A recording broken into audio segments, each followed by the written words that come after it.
and welcome to my house. Woo-hoo-hoo! Okay, my name is Victoria Heeks Knight, and I am going to be your host here on Hockey Talk. Today, we are going to be discussing the Carolina Hurricanes and the Montreal Canadiens. There's a lot to talk about. I do apologize that this video is going to be late in being put up. And I'm also waiting for the Islanders Hurricanes game to start. I have it over here. So if I'm kind of split between, the two games, I apologize. Anyway, let's get into it. So let's talk about the pregame from the Montreal Canadiens game. There was an interview with head coach Rod Brindamore where where he was asked about Montreal and how he perceived their team, and he had a great answer. Their team is good, but also they're desperate. Playoffs are just around the corner. Everyone's trying to get into the playoffs. And so that being said, I think it's really important to acknowledge what he said. He said they're going to be playing desperately. And to me, that is a good point. They want to be in the playoffs. I also think that it's important to acknowledge the other thing he said, which is that Carolina has to match that energy, not just in this game, but in all of the games going forward. All right. The next thing is Taylor Hall playing in his 900th game. Woohoo! Round of applause for Taylor Hall. Woohoo! Okay, so that's always exciting. There was more talk about Blake being and him being a rookie and how he's looking comparatively to other games that he's played in, and so on and so forth. All right, so let's talk about the first period. First period, Montreal did make the first goal at around the 1920 mark, give or take. It might have been closer to the 1924 ish mark. Then Aho and Blake answered with a goal of their own. Aho had the assist on that. Then Kokanyemi did end up drawing a penalty for tripping. Ah, I'm biased, and I acknowledge I'm biased on that one, but that one was kind of like, uh, uh. Anyway, and for me, I didn't see it until they played the replay on that. All right. Then the next penalty was called on Burns for tripping. I'm again if I encourage you to watch the replay on that. That again, that was one for me. That was one of the tripping calls that I went. Y'all need glasses. Y'all need a new prescription on y'all's contacts or something. Like anyway. Then after that, Orlov did hip check someone. It was a very clean hip check, but nobody likes being hip checked. So, but also I'm like, yes, that was very very beautiful, a very beautiful hip check. As someone who has hip checked someone before, it's definitely it's definitely a good feeling when you land it perfectly, perfectly. Anyway, then the highlight of the first period for me was Aho had a goal attempt, and then a fight broke out where the Montreal Canadiens went after Aho. This was a very surprising scuffle, and here's why. Okay, I have a list of why this is very interesting to me. Okay, so the first thing is Aho comes across as a very stoic person and a very stoic player. Okay, that's first thing. Second thing is to see him or really any hockey fights is spicy and entertaining, for lack of a better description. It's always fun to see fights. I'm very happy no one got hurt in this fight. What I'm not happy about is the fact that the refs called a slashing on Aho. Here's why I have a problem with that call. There was a lot of traffic in front of the goal and around Aho, and a lot of movement going on, and it was hard to see exactly what was going on in that particular moment. Even on the replay, it's like that, very, very quick. So I don't really know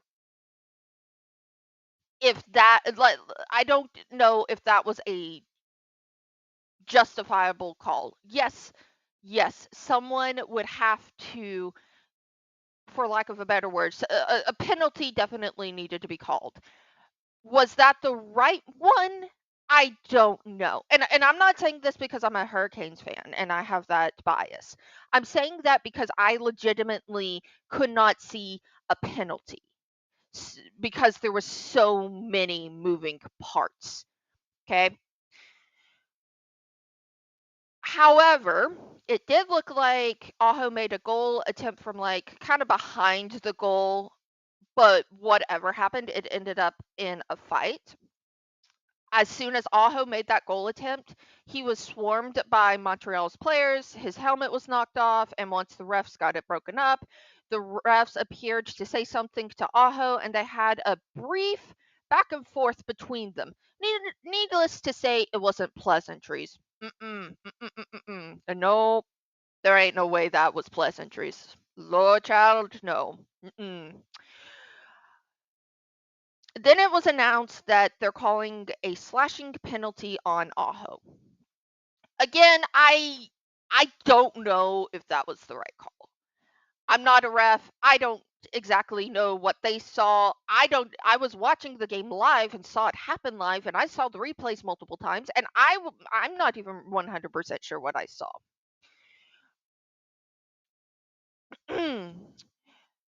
And so which from what I saw was completely confusing because how can you make that call when there's so many different moving parts, particularly in front of the goal like that? And then there was like this weird thing where the penalty where after they send Aho to the box, there was this long period of time where they legitimately were like, "Oh, we're just not playing hockey," and it felt I don't know how long it was. It felt like 20 minutes, but it was probably only actually like 3 to 5 minutes long, give or take. And then the ref came onto the ice and said that there was some sort of technical difficulty with the clock. I mean, I know that happens sometimes in sports, but I don't know how that works in hockey. Anyway, and at the end of the first, it was 1-1. We were tied.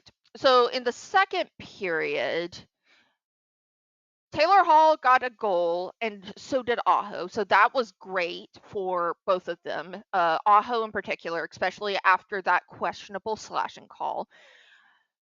Then there were lots of good plays for both teams in the second. And when I said earlier it really felt like a playoff game, that's what it felt like. All right. By the end of the third or by the end of the second, sorry, by the end of the second, the Canes were winning 3-1. And so that's always very exciting. The third was a very, very exciting period to watch. The period was played pretty evenly on both sides of the ice. Freddie made a few really good saves. And in the last and I'll loop around to this moment because I did not address it earlier, but I will address it. In like the last 20 seconds, Svechnikov made an empty netter goal to seal the win for the Canes. The final score was 4-1. All right. So again, I will address the fact that Svetch was back here in a minute. Okay. So here's the part of Hockey Talk where I'm going to ask some questions about things that happened in the game that didn't really make sense to me.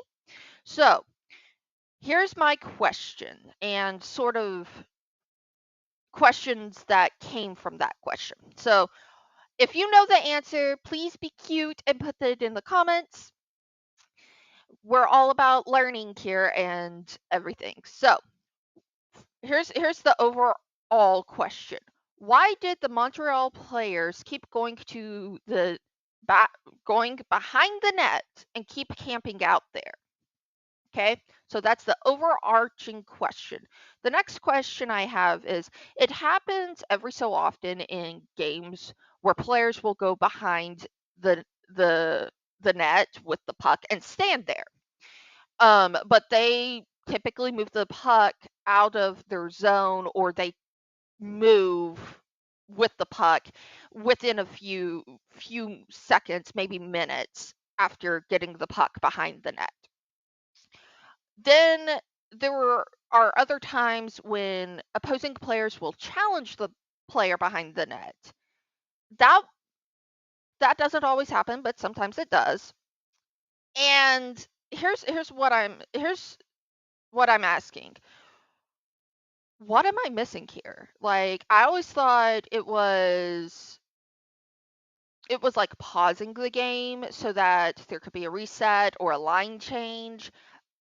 But the way Montreal was playing didn't make sense to me. They were 100% going behind the net and just camping there.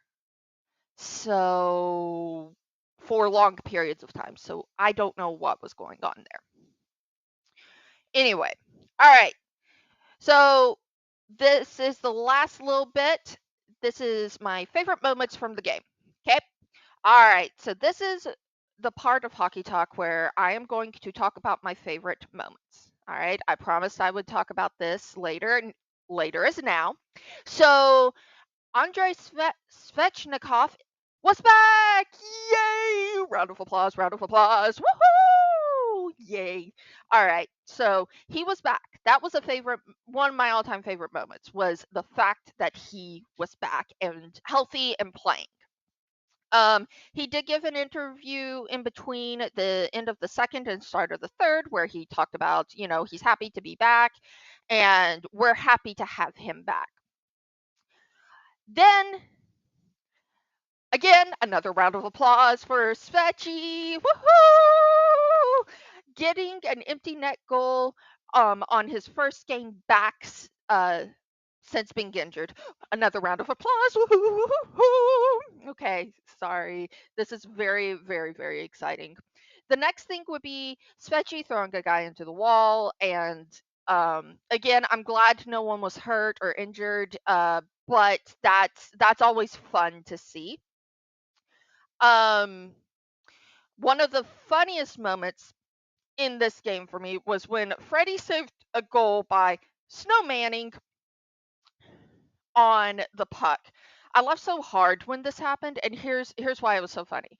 So he literally flopped backwards like this on the puck with his back, and it literally looked like he was making snow angels in the on top of the puck, and I'm just like, yes, you get applause because I'm laughing. It's so funny. Um, but at the end of the day, you do what you got to do to make sure that puck don't go into, you know, the goal, right? You do what you got to do at the end of the day. All right. I also love the fact that at one point Freddie went to make a save and barely missed it, and Aho happened to be behind him and Aho had his back and got that puck out of there. I absolutely loved that. That was like one of those moments that I was like, "Oh yes, yes, yes, yes, yes, yes." So, applause again. All right. And finally after the storm surge, For those of you who don't know what a storm surge is, it's where at the end of a home game where Carolina Hurricanes wins, they line up on the circle in a circular formation, center ice, and then they clap, and it's a whole thing. At the end of the storm surge, they all gathered around Taylor Hall, gave him hugs, and congratulated him on his 900th win or 900th game, excuse me. And then after the storm surge, when they were all filing into the locker room, um, I thought this was hilarious, and I loved it. Was you got a glimpse of Kokanyemi carrying his hockey stick, and on the top of the hockey stick was Taylor Hall's helmet.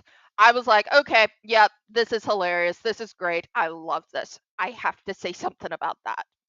So, applause. Yay! Okay. So, this wraps up this video for now. I will be back with another video about the Canes versus the Islanders later. So, overall, this was a very entertaining and exciting game. Everyone played very well, and there were lots of sparks and chirps in this game. So, anyways, that's all I have for today. My name is Victoria Heeks Knight, and this has been Hockey Talk. Thank you so much for coming to my house. Woohoo!